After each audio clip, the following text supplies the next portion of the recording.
The United Nations has opened the door for Britain to be sued over its historic contribution to industrialization.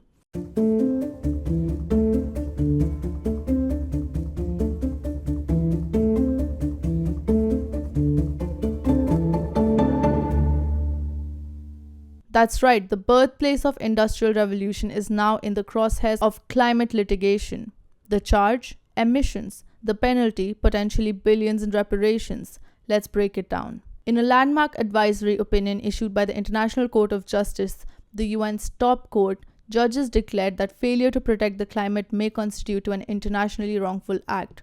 The ruling allows nations harmed by climate change to sue those responsible for emissions, applies to historic emissions, meaning Britain's industrial legacy is now fair game, affirms the human rights to a clean, healthy, and sustainable environment. This opinion isn't legally binding yet, but it carries a moral and legal weight and could influence future lawsuits, UN resolutions, and domestic court cases. Significant harm to the climate system is indisputably established.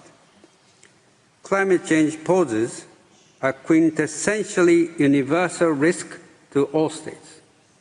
This risk is of a general and urgent character, requiring the identification of a corresponding general standard of conduct to be applied subject to the principle of common but differentiated responsibility and respective capabilities. Under these circumstances, the Court recognizes that the standard of due diligence for preventing significant harm to the climate system is stringent. As concerns climate change, a heightened degree of vigilance and prevention is required.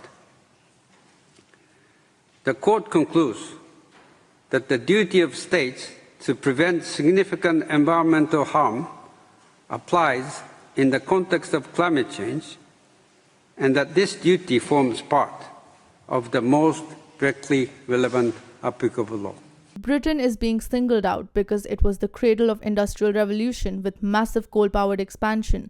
The emissions from 19th and 20th century contributed significantly to global warming. It has acted on the ICJ rulings before, including the Chagos Island handover. Environmental groups argue that small island nations are suffering from rising seas and extreme weather, while Britain reaped the benefits of industrial growth. The ruling has triggered political firestorm in Westminster. Reform UK and Conservatives have slammed the ICJ, calling the ruling ideological nonsense and lawfare. Shadow Foreign Secretary Preeti Patel has said the court had lost its core purpose and was destroying sovereign rights. British Secretary Jonathan Reynolds insisted Britain should not apologize or pay reparations for leading Industrial Revolution. Attorney General Lord Hermer, who backed Chagos' ruling, is now under scrutiny. Critics fear he may support climate reparations too. Here's the thing. The ICJ ruling is an advisory, not enforceable, but it sets a legal precedent. Britain could face UN resolutions, international lawsuits, or domestic legal challenge. Proving direct causation, which country caused which damage, remains legally complex. But the door is open, and once it's open, it rarely closes.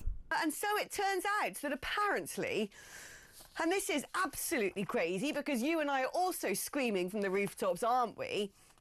The blimmin' net zero that we are paying for, right, is a disaster. Well, apparently if we don't stick to it, we could potentially be sued for that because the UN has opened the door to Britain being sued over its historic contribution to climate change. Oh, Isambard Kingdom Brunel, he used a bit too much coal when building those railway lines, didn't he, and those bridges? Terrible. That means you and I have got to stick our hands in our pockets.